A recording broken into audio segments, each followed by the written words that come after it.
Welcome. We are now at week 5. We're at the halfway mark, and this week we're going to be writing about nonfiction. And nonfiction is the writing that deals with real people, real places, real events. And that's what you're going to be using for your assignments. But let's talk a little bit about what nonfiction is and how it is the opposite of fiction. Obviously, it contains factual information.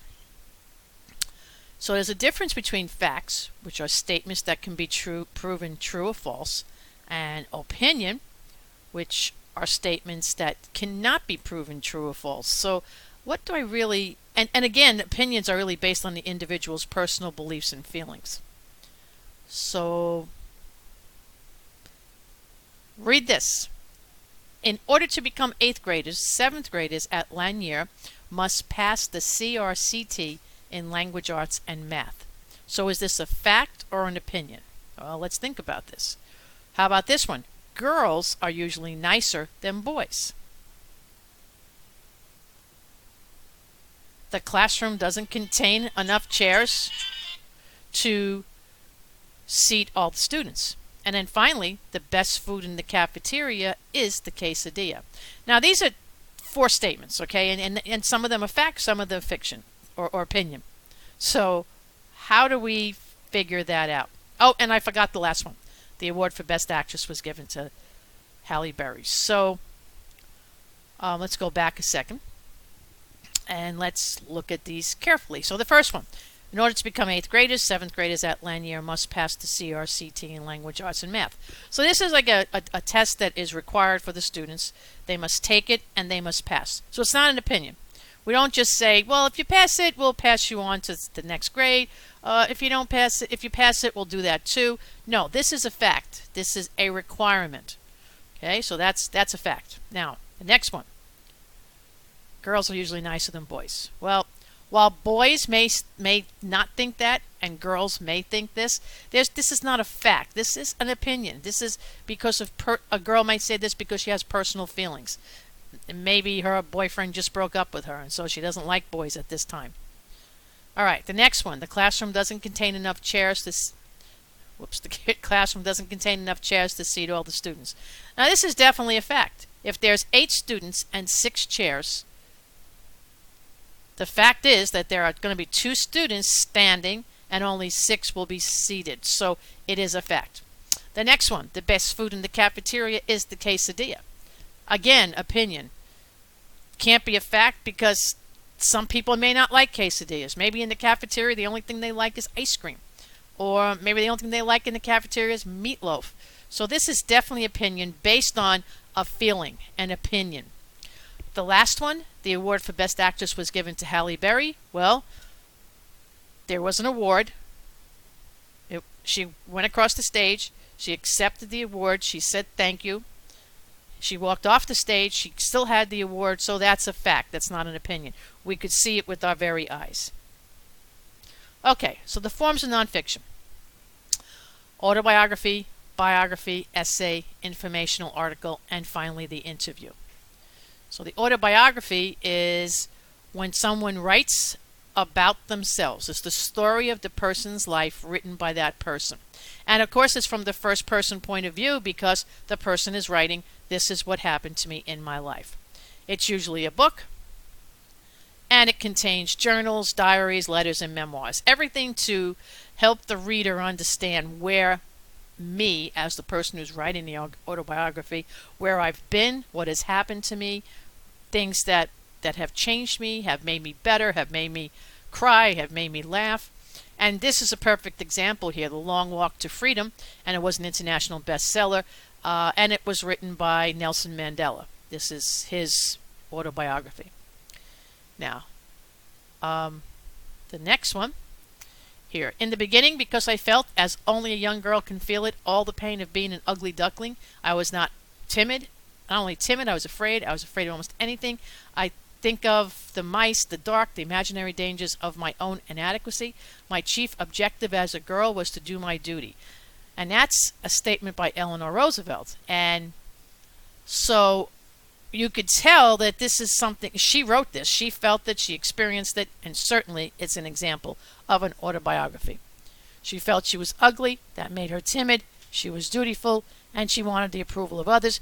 And she uses the pronoun I. And typically when you're reading something, to determine whether it's autobiography or not, if the word I is in there, then it's definitely an autobiography. And here it is.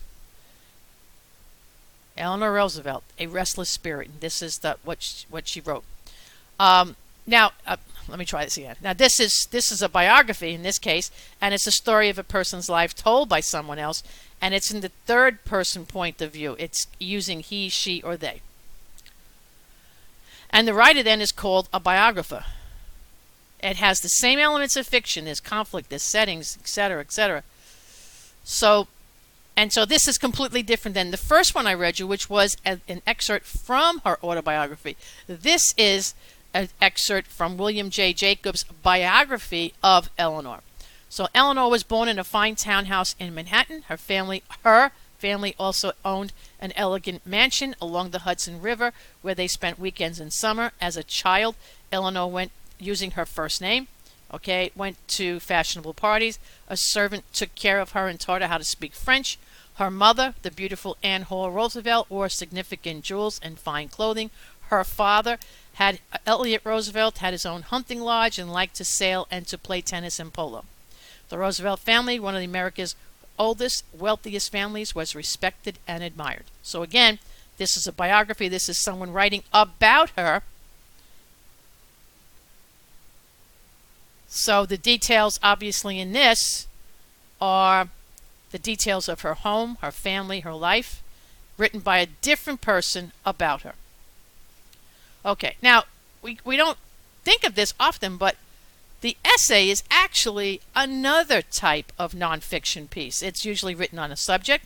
It's found in newspapers, in magazines, and it's also in language arts. We might consider the essay in newspapers as an article, in magazines as an article. That's an essay. That is telling us about something. The purpose for this particular piece is that people share opinions. They entertain, they persuade, they describe, and in language arts classes or in English classes, they write these to pass the class. So now, there's also three types of essays. There's the expository, which is an impersonal formal style.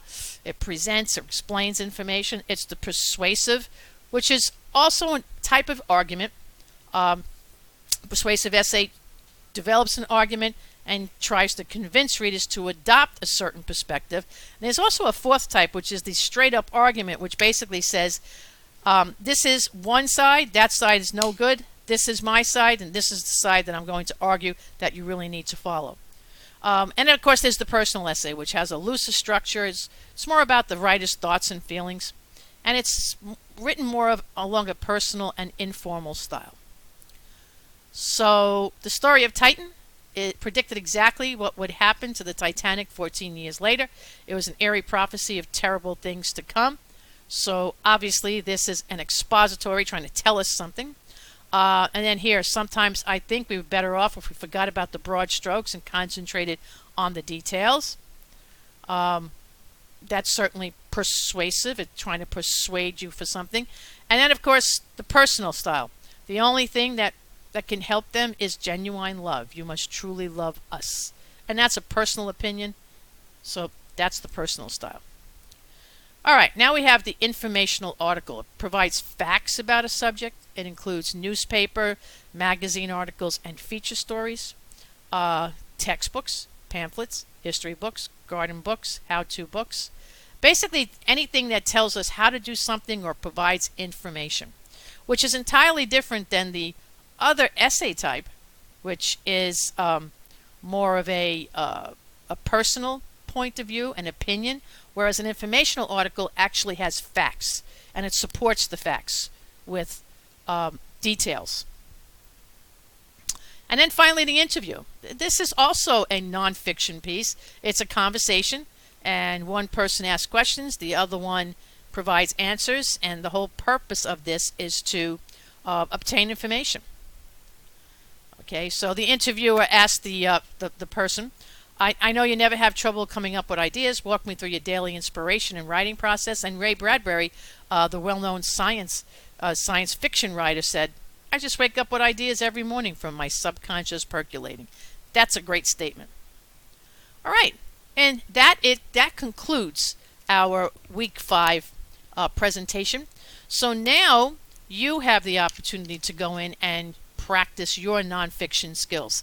Assignment 5A, you'll be writing a descriptive story about some childhood event. Either it's funny or it impacted your life.